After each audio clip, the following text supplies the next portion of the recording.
Hi, I'm Amy Halpern-Laff. And I'm John Moscow. Welcome to Ethical Schools. Our guest today is Ellen McHugh. Ellen is Regional Program Manager and Regional Coordinator for Parent to Parent of New York State. She's also co-chair of the Citywide Council on Special Education. She's the parent of a profoundly deaf son and has been a parent advocate for children with special needs for over 30 years. Welcome, Ellen. Thank you very much, John. It's very nice of you. Ellen, what is Parent to Parent? Parent to Parent is a statewide network of parents of children with special needs, a broad array. My son happens to be deaf. Others have children with autism, with cerebral palsy, with intellectual disabilities or developmental delays, and other more esoteric issues. We provide information and resources to families by telephone, by e-group, by webpage, by hook or by crook, and hope that we can provide matches, meaning that someone in Buffalo who has a child with a developmental disability and is 18 years old wants to talk to somebody who has a child in a similar situation, and the person we have is in Schenectady or on Long Island. You know, some of the more difficult disabilities to match take a little bit longer, and we're part of a national network, Parent to Parent of the United States. And there are, I think, now about 38 states with Parent to Parent affiliates, including Alaska and Hawaii. Normally, we meet every 2 years. This being the second year, we're not meeting. We may do a virtual meeting, but everybody's scrambling as fast as they can. I just want to remind everybody that these are my own opinions. They don't represent the opinion of Parent to Parent of New York State or of the Citywide Council on Special Education. Ellen, one of your opinions is that educators too often use a deficit model in thinking about a child with a disability. What do you mean by that? Well, the Individuals with Disabilities Education Act requires you to recognize deficit either in speech, language, acquiring knowledge, walking, talking, self-skills. So the mindset has become, let us check and see what he can't do or what she can't do so that we can justify the provision of services. It's almost a you have to fail before I can help you approach. It was very much like that in the beginning, but parent activism and also teacher activism, therapists who are more woke, to use a current phrase, advocated with the federal government to change that deficit model so that you didn't have to fail to get services, but you still have to qualify to get services, and that means that you have a problem seeing, speaking, hearing, walking, talking, or self-care, and it affects your ability to learn. It's a long way around of saying the history has always been what can't you do instead of what can you do. It's going to take a generation, says me, to change that. And I think people are at that point where they're realizing you can't spend your life in a deficit model. Ellen, how does that impact how these students are taught? Well, there's supposed to be modifications and adaptations made to every student's curriculum to allow him or her to learn at his or her own pace and in his or her own abilities, within their abilities. So taking my son as an example, he had a 5 to 7 year language delay. The most important thing for him to be considered age appropriate or on grade level was to bring up his language. But at the same time, his disability, because that's what it is, it's a disability under the law, prevented him from acquiring language like other kids did. So you have this sometimes odd balancing act that you have to do. You have to recognize that the child is at deficit level. You also have to, in my opinion, believe that the child can be raised to his or her age appropriate language level in his way. So the hard part was to keep working on both sides, addressing the deficit and honoring the growth or strength or change, however you want to say it. But you were still looking at assessments and evaluations at the end of the year that were based on what a typical age-appropriate child requires. So the comparison existed, even if, and he did make great progress, even if he did progress, he was still a year behind. Maybe as he grew older, especially at high school when language becomes even more complex and difficult for kids to use or understand, maybe 2 years behind. The balance of honoring what the growth is and respecting the need it's hard to describe, but it's also the crux of the matter as far as I'm concerned. You said that beyond this focusing on the specific disability, that too often educators don't look at what else a child can do, what they're like as a whole person, that it sometimes becomes that the disability defines the child. Sure.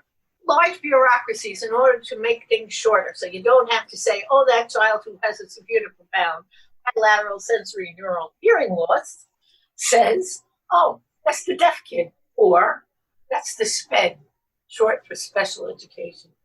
For a long time, and I have good hearing, for a long time, I thought they were saying, that's the SPUD. And I was like, what are you talking about? You know, just for clarity's sake, my full name is Eleanor Bridget O'Shea McHugh. You know, one of the things that people often associate with an Eleanor Bridget O'Shea McHugh is a potato, otherwise known as a spud. And I was like, I hope that's not where you're going.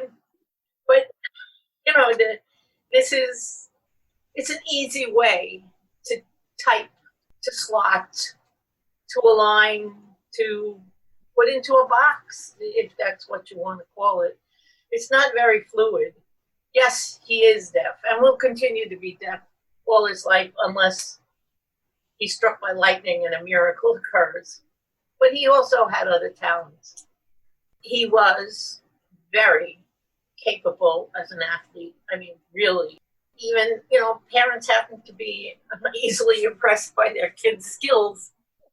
But he was recruited for the New York State games. He was recruited for one or two colleges because of his baseball. The ball would just hop off the bat. You could see it. But you know, that was a talent that he had that allowed him to enter into the social world that was high school. Kids knew him in two ways, that he was the deaf kid, but you couldn't ignore that.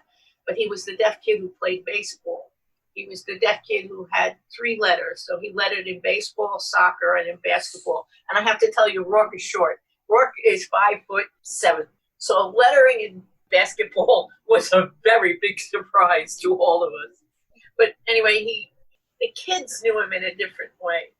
The other thing the kids knew was that he could draw. He did great caricatures. He still does them.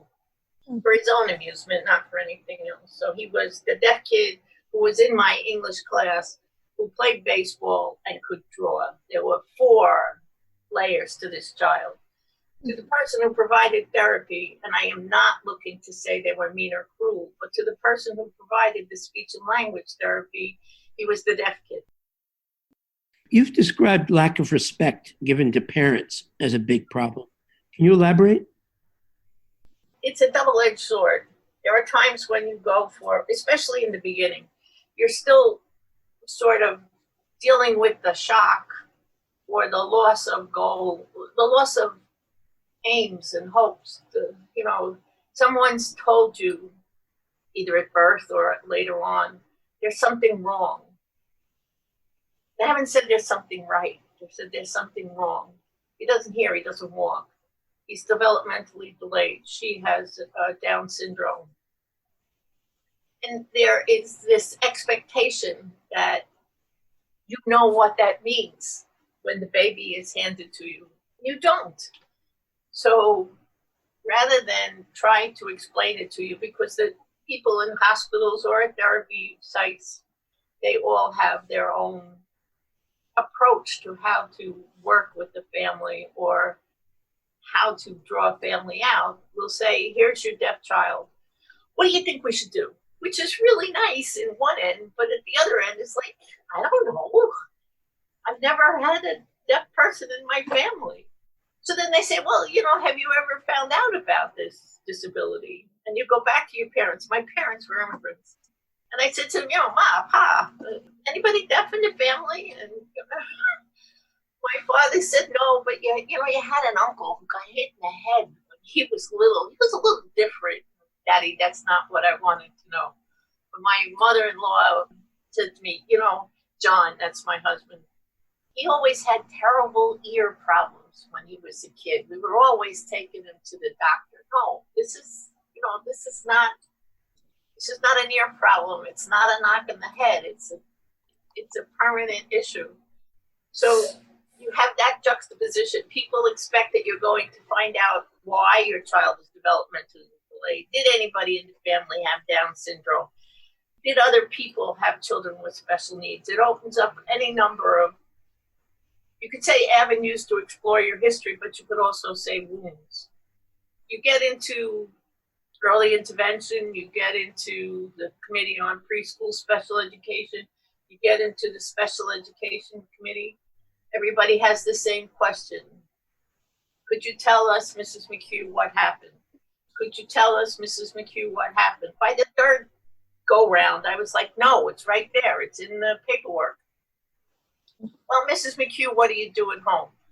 Well, at home, we do things we do at home.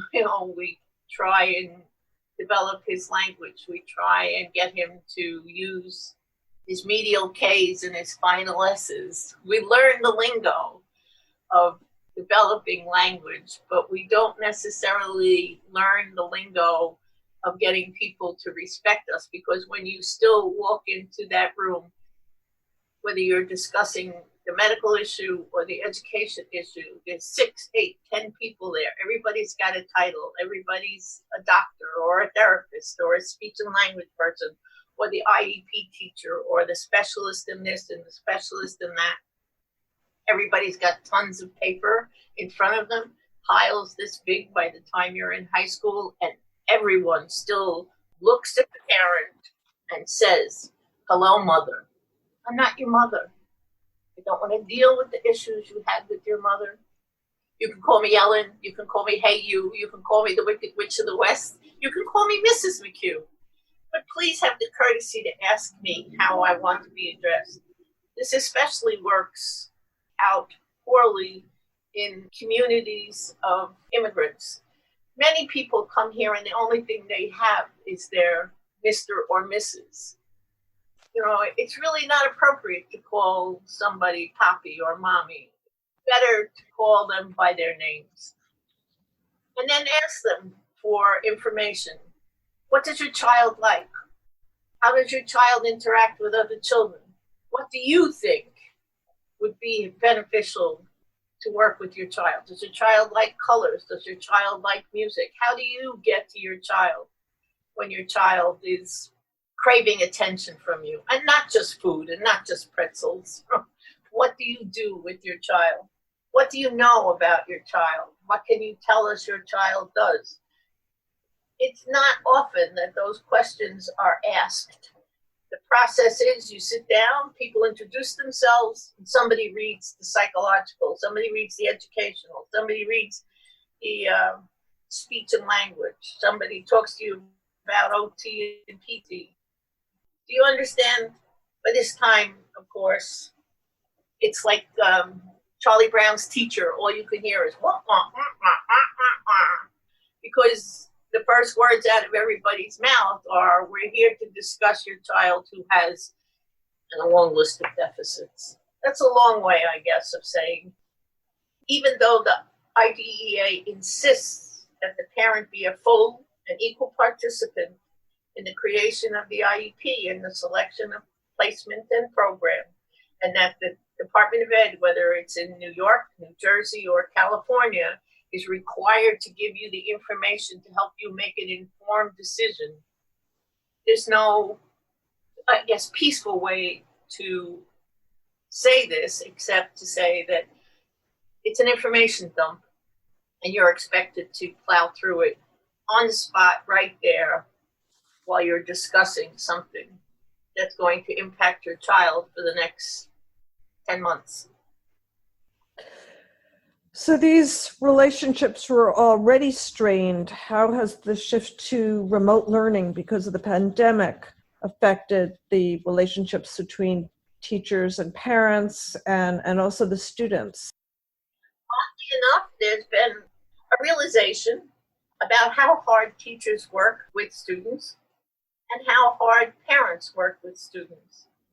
There's been a recognition on both sides that being one-to-one in front of the computer, especially for some children who require assistance, has created conversation between the family member and the therapist. When the therapist says, I need you to put your hand over his hand, or when the therapist says, I need you to use manipulatives, do you have blocks in the house? Or when the therapist says to you and to the child, boy, that was great, you got your medial Ks and your final S's out.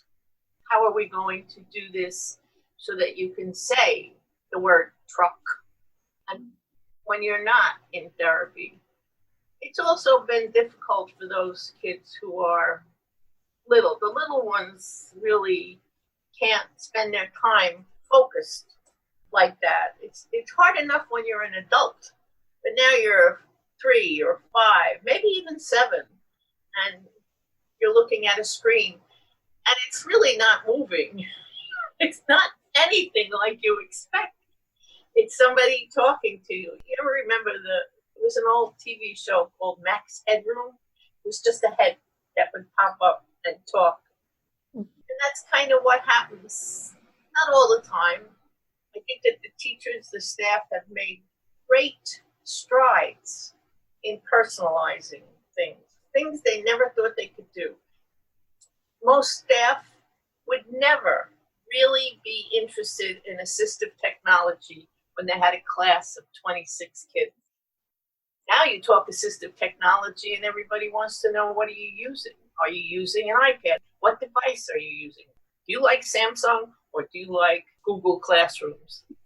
People are much more aware of what assistive technology can and should do.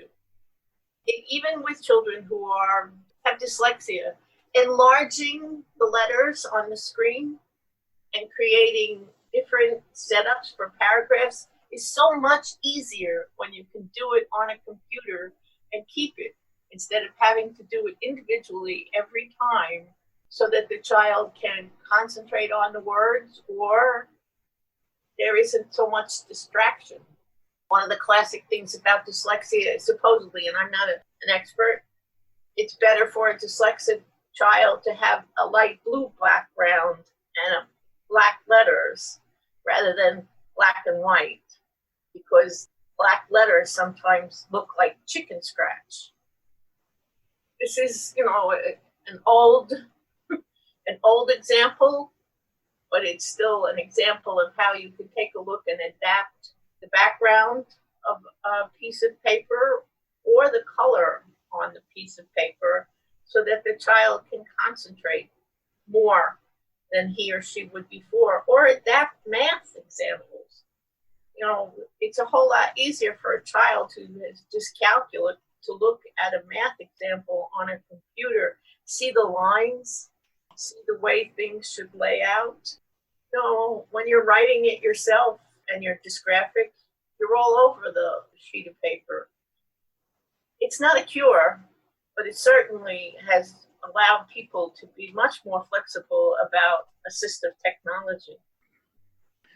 By law, students with special ed needs have individual education programs, or IEPs, which outline the goals for the student during the year and the special support the student will receive in order to achieve them. With schools being remote, many of the services for children with special needs have been modified, and the document describing these modifications is called a program adaptation document. What should parents do when they receive one? The first thing they should do before they even receive one, is recognize that they're going to have concerns, because on each IEP is an area for parent concerns, and it must be filled in is the worst phrase I can think of, but there must be a question asked of the parent. What are your concerns? And those concerns must be listed on the IEP. So I'd get out my IEP and I'd look at the program adaptations document and I'd check, am I getting an ICT class? What's the class size ratio? Ellen, what's an ICT class? Sorry, an integrated co-teaching class. So an integrated co-teaching class is made up of 60% of the students on a grade who are general ed and 40% of the students on a grade who have IEPs. In front of the classroom are two teachers, one licensed in K-7 or 6-12, but a licensed teacher, and one licensed in special education. The thought is that the two of them can work together to address both groups in the class, because a special education teacher might have a trick up her sleeve that she could use to help the general ed teacher, or the special education teacher may not know the curriculum, but the general education does. So you have to live in each other's pockets. It's the only way to say it. With class size ratios, though, there are no limits after 8th grade, 7th grade, I believe. There's really no class size limit, except that which is required by union contract. So you can have a class of 35, 36, 37 students, and you would have that class size ratio of 60-40. Wow. The benefit is that research has shown that for both types of students, special education and general education, special education kids are exposed to age-appropriate curricula, age-appropriate language, age-appropriate social interactions, and general education kids can benefit at times from the, for lack of a better phrase, trick that the teacher knows about how to elicit language, or how to improve math, or how to adjust a paragraph so that a child who doesn't have a good language background can understand what's in the paragraph. Are you an oral learner? Are you a visual learner? Are you a kinesthetic learner? All of this is part and parcel of what the two teachers help to address. It's not a cure-all by any means, because you still need specific techniques to reach, say, a child who's deaf, or a child who's blind, and you still need experience. So I was going to say, thank you for that explanation, because it's really important and gives people the kind of background they need. But you were starting to say about the ICT, because you were saying that when a parent is looking at what's proposed in terms of the program adaptation, and you go back to looking at the IEP to see what concerns you have, because, for example, you might be supposed to be getting an ICT class. So can you pick it up from there? What would happen when the parent is looking at the IEP and then looking at the proposed adaptation? In this instance now, the parent would really be like a detective, because if they've chosen blended learning, 2 days in, 3 days out, they'd have to take a pretty hard look at how that ICT class, or any other, whether it's a small group class called self-contained, or just a general education class, would address the child's related services as well as the education piece. So are you going to get in-person related services, or is it going to be remote related services? Your IEP calls for 5 days a week of speech and language. You're not going to be in person 5 days a week. How is that speech and language going to be delivered on the other 3 days when you're in remote? The DOE has been struggling at this point now, because when you break down these classes so that you can do the social distancing, if you have an average class size of 26 to 28 children, say at the 3rd grade, and families have opted both for blended and remote, you have to sit down and figure out where are we going to seat these children? We've got to do our 6 feet. Where are we going to provide these children their related services? Is it in a separate room? Is it in the room with everybody else? If you provide the related services in the room with everybody else, does that bump up the number? So you can't have more than 11 people in a classroom. You've got a teacher and you've got 10 children. The related service provider comes in, now you've got 12 people in the room. Does that change the ratio? Does that change the exposure? Does that change your way of working with the children? Because now you have this extra body in the room. And when do you have this extra body in the room? So say you've got, like I said, 10 kids. 3 of them get different related services. One gets OT, one gets PT, one gets speech and language. Are those OT, PT, speech and language people going to be in the classroom at the same time, delivering in-class services? Is the child going to be taken out of the classroom to walk down the hall to go to another room where he or she would receive the services either one-to-one or in a small group? You're going to have to be very trusting, and I believe that most people do trust, and I believe that most people are doing the best they can. But if you can, you look at your IEP, you look at the remote learning plan, or the PAD as they're calling it now, and ask to walk through the building. Make an appointment. Say, I need to see where my son or my daughter is going to sit. I need to see where my son or my daughter is going to have related services. Well, Mrs. McHugh, he's only going to be there 2 days a week. I know that, but I still need to see it. It's almost kinesthetic learning. I need to see it, feel it, touch it, know it, because this is my child who we have all agreed needs specialized services. The law says I'm a full and equal participant in the development of the IEP and the selection of placement and program. I need to make an informed decision. I need to trust you as well as you need to trust me that I am a full and equal participant in this. I know I'm beating a dead horse by using the full and equal participant lingo, but that's in the law. People should know it. So let's say the teacher will send a parent a proposed PAD, and then the parent may have concerns and will say, I'm concerned about this, or I want to see the classroom, or I want this, or I want that. So then what happens then? Am I correct that the system, if you will, must have the parents' agreement in order to implement this? Or if there's a disagreement, then it can go to a impartial hearing and so forth, but basically that it cannot be implemented without the parents' ultimate consent. Is that accurate? Parent consent is usually given the first go round, right? So the child is identified at 4, and the parent signs a consent form for evaluation and assessment. And then the parent signs another document, the IEP, when he or she agrees with the education program that has been laid out. If there is a major change, a drop in service, a drop in services, a drop in placement, a change in placement, going from a typical class to a small self-contained class, all of that requires the parent to come in and agree. And so that would apply to the PAD as well?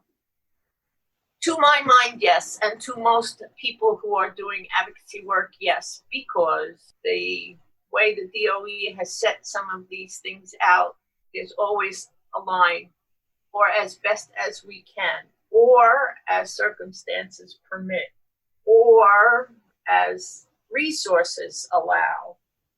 So what the DOE, and all the DOEs are, not just New York City, all of them are running up against a shortage of providers, a shortage of staff, a shortage of paraprofessionals that are in some classes are mandated. You're looking at working 2 days at the school, full time, and 3 days at home. The school teachers in the school don't necessarily have the flexibility to do the remote learning because you're in Group A. Group A goes in Monday, Tuesday. They have teacher D and E. teacher D and E then have another group, Group B, on Wednesdays and Thursdays. They have to be with that group, so they can't be the same people providing the remote learning. And I don't know that this is the resolution.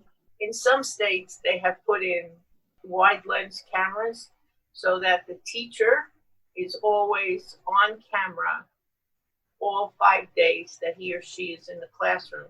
And when the kids go home, they just turn on the camera on their computer, and it's as if they were sitting at home watching. In New York City, to the best of my knowledge, they are not doing that. Rumor has said it's because of contractual issues, or parents don't want their children to be on a camera, it's intrusive, or there's privacy, or it's just too darn expensive. Because we are the largest system in the States. I don't know if it's in the world, but certainly in the States. So you're going to have someone who is doing the remote learning 3 days a week. And that someone has a lot to handle. Because it looks like, although I think that the DOE might try to address it, that someone will be the only one doing remote. And remote is hard. You don't get the reaction. You don't necessarily see the face. Staff had a very quick and very hard learning experience. They got put on the horse and told to ride it.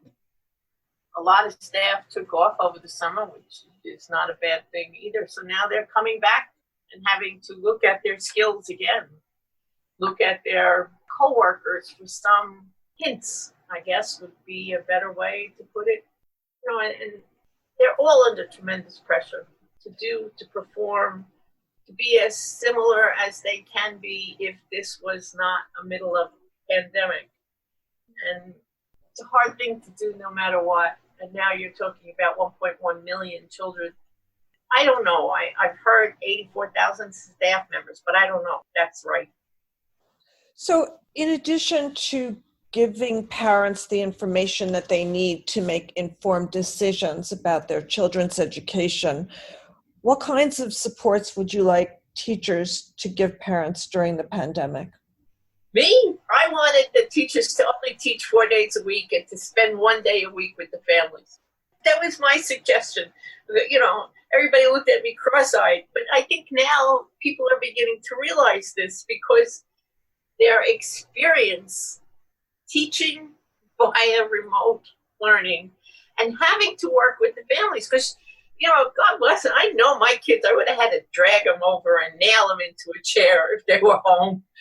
Because, you're home, you're distracted by everything. I work from home and it's still easy to be distracted. You have to say, no, I'm not going to do the laundry. No, I'm not going to make a sandwich. Now you got kids and they don't even have the theoretical control that I as an adult are supposed to exert. So that was my thought, that the teachers should teach for 4 days and work with the families on the 5th day. That makes a lot of sense. I thought it did. And of course, there were a couple of people at the union that did, but most of them were like, are you nuts? They'll never let us do that. So New York City Department of Ed has a separate school district called District 75 that serves students with severe disabilities from all over the city. It includes some school buildings and then some sites that are co-located in buildings with other schools. What structures, if any, are in place for collaboration between co-located sites and the other schools in the buildings? Goodwill is usually the structure. There are 59, I believe, self-contained District 75 buildings, and depending on who you talk to, it's anywhere between 320 and 350 offsites. So an offsite can be as few as 5 classes and as many as 10 or 12, depending on where they're located, how big the building is, what type of special needs are there. But principals are only required to have a building team if there are 3 or more schools in the building, or if a general ed building and a charter school are located in the same building. So if a general ed school and a District 75 school are located in the same building, there's no requirement for those principals to talk to each other. There's no requirement for those principals. There's the generic ethical requirement to plan, because you want to be able to use the gym collaboratively, the library, the lunchroom, other classrooms, the art room, should it exist. But there comes to us, the Citywide Council on Special Ed, what comes back is the struggle to program. And granted, the struggle to program is really based on numbers. How many, if you've got 1,700 children in a building and 10 classes of kids with special needs, so maybe 120, you're looking at a lot of kids to handle, to get in and out of buildings, to give lunch, and to provide with all of the other things that make school a school, after school programs, plays, assemblies, fundraisers, PTAs. The unfortunate part is, because it's considered a separate district, there are two funneled lines. So you're a child in PS yada, yada, yada, and you have a speech delay. You get speech and language from a district supplied person. You're a child in District 75, you have a speech delay, you get a speech and language from a District 75 supplied person. Neither person can cross that divide. So, say you were short a speech and language person for 3 weeks. The District 75 person can't handle the district-based person. The district-based person can't handle the District 75 person. I think it's a tremendous waste of resources. And it's a divide that then spreads itself throughout the school. Those kids are on the 4th floor, those kids are on the 2nd floor. Those kids are downstairs. Those kids, they don't have lunch with us. Classic example is Stuyvesant High School, for all of the yelling. They have a small District 75 program in there. They also have an accessible pool.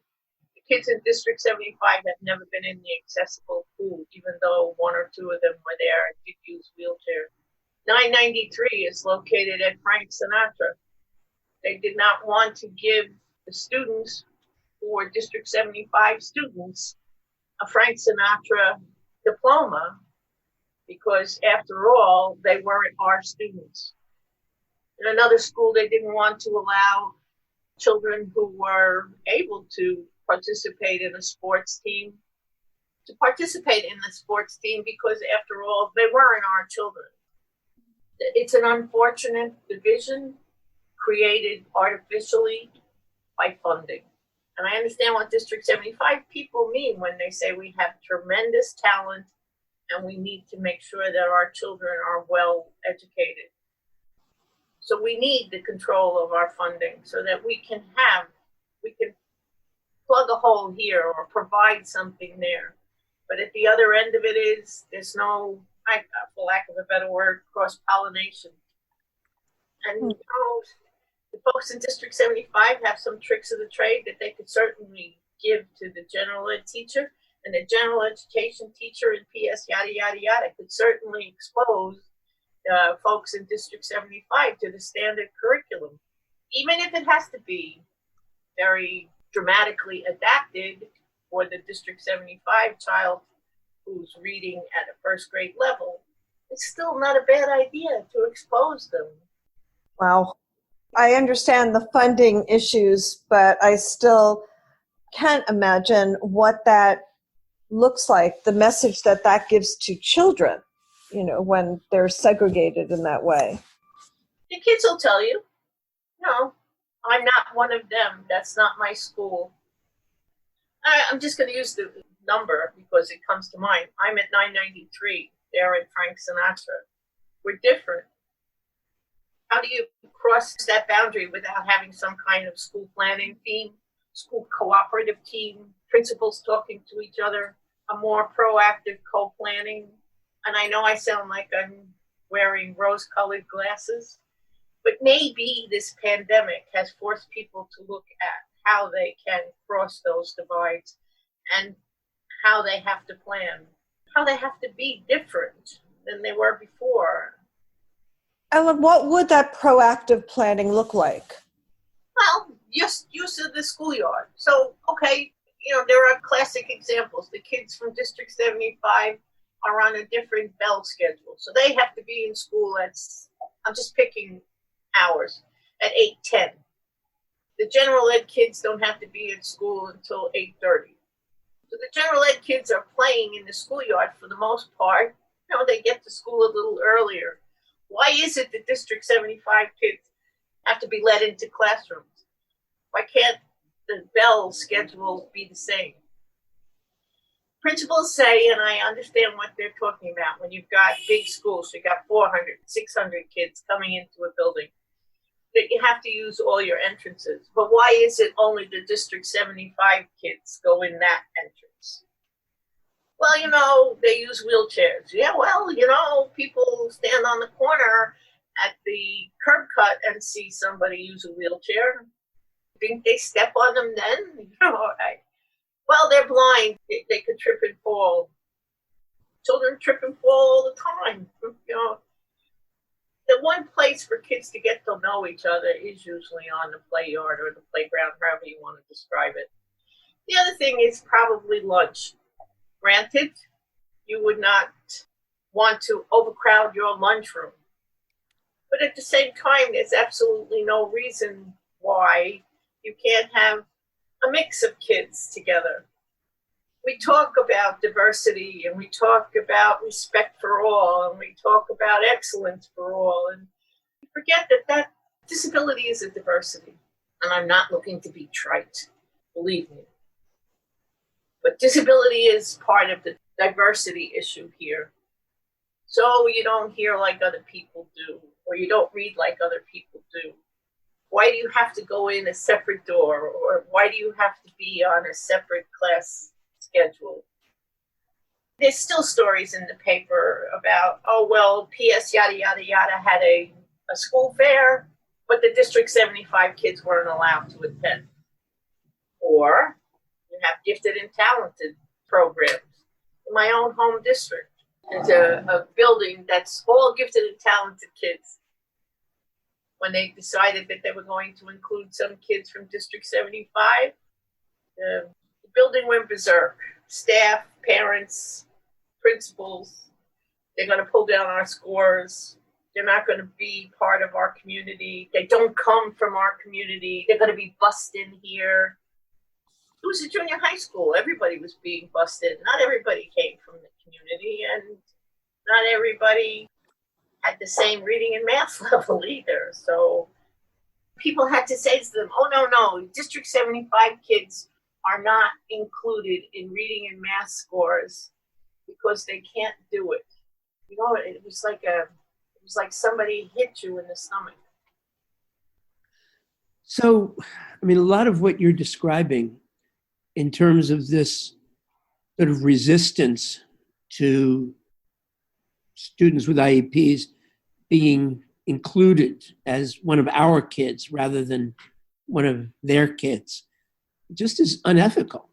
What kinds of things, you've mentioned some specifics, but what would be some of the things that the Department of Ed, and for that matter, teachers and school people in individual schools and parents, what can people be doing that would lead to more ethical treatment of students with disabilities and their families? What are some of the things that you'd recommend? Lay down your prejudices, lay down your arms, lay down your pencils, and look up and see these kids that come in the door.